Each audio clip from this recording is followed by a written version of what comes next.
If your discipline disappears the moment life gets easy, you were never disciplined.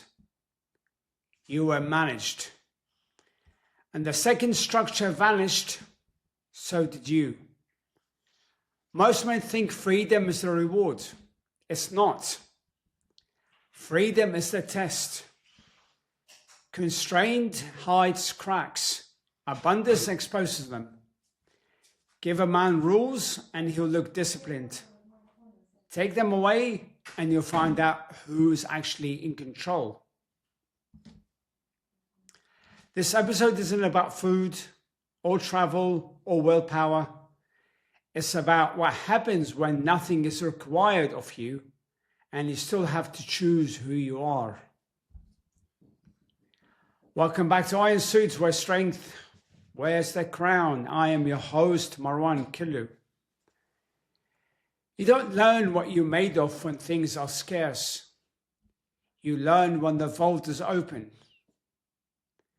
Watch what happens when everything becomes available. All-inclusive resort, open bar, breakfast buffet that resets twice a day, maybe 3 times a day. No meetings, no obligations, no friction. Within 4 days, their softness shows. Not just physically, in the eyes. The rules disappeared, and without rules, most men have no idea who they are.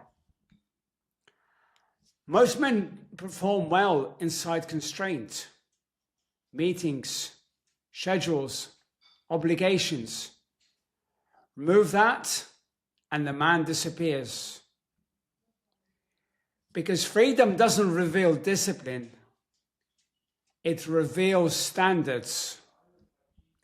There's a difference.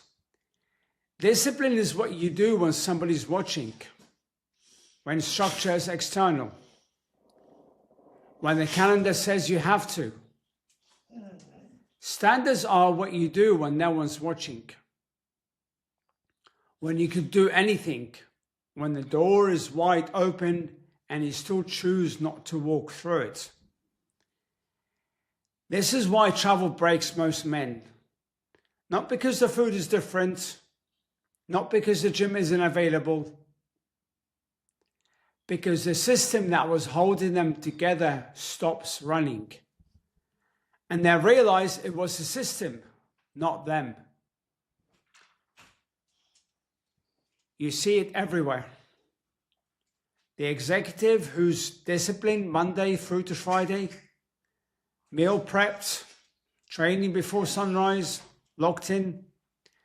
Then the weekend comes, or a holiday, or a bachelor party maybe. And it all unravels. Maybe even a wedding.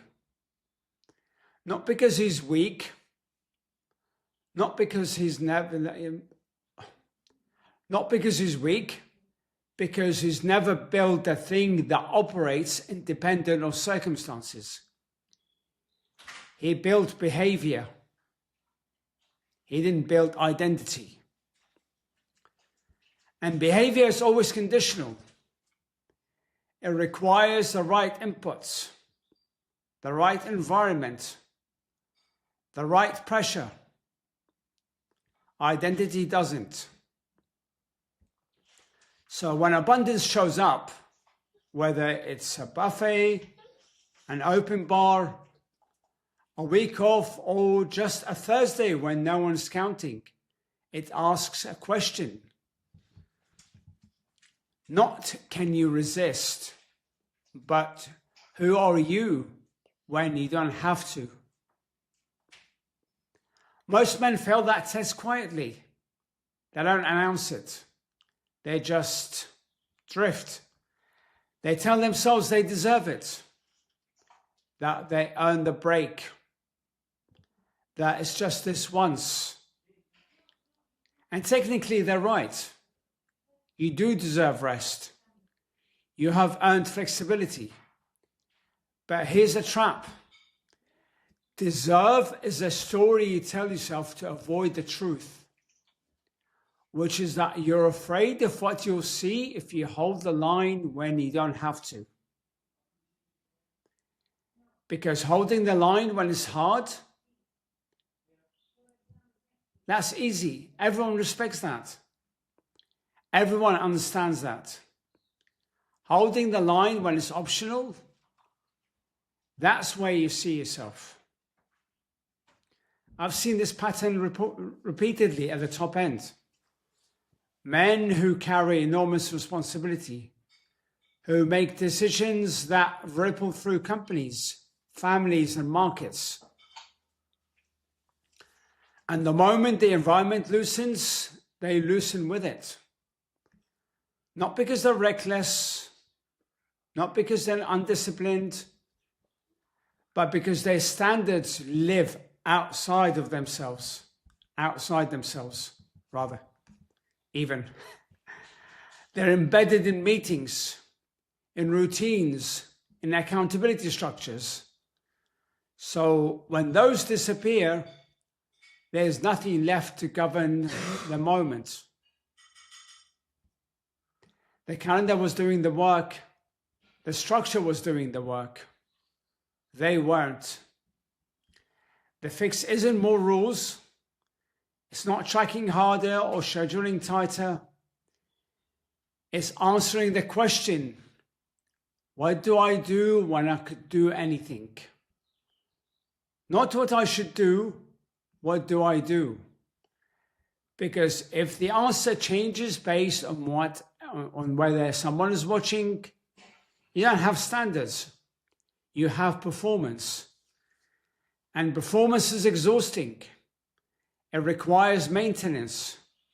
It requires the right conditions. Standards just are. They're there in the boardroom. They're there at the resort. Let's give you examples of two people.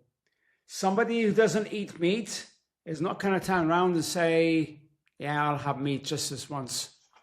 It's, I don't eat meat at all. Whether they're vegetarian or vegan, it doesn't matter. I don't eat meat. It means I don't eat meat ever or at all. That's probably a better way of doing it. Somebody who doesn't drink. Hey, I used to drink alcohol. Now I don't drink alcohol. I was at a resort, an all-inclusive resort, open bar. I don't drink. Simple as that. Everybody was saying cheers and Happy New Year, and I was like, I don't drink. Just water. Simple. Okay, there's no negotiation, there's no maintenance, there's no performance. Okay? Standards just are. They're there in the boardroom. They're there at the resort. They're there when you're alone at 11 p.m. and no one will ever know. Yeah? This is what separates men who are successful from men who are sound. Success is often just endurance. You can white knuckle your way to success. You can build a business while your body falls apart. You can perform discipline while hating yourself. But soundness, that only comes from congruence. When who you are in private matches who you are in public. When the man at the buffet is the same man in the boardroom. And you can't fake that. You can fake discipline for a while. You can fake motivation. You can fake the appearance of control. But you can't fake standards.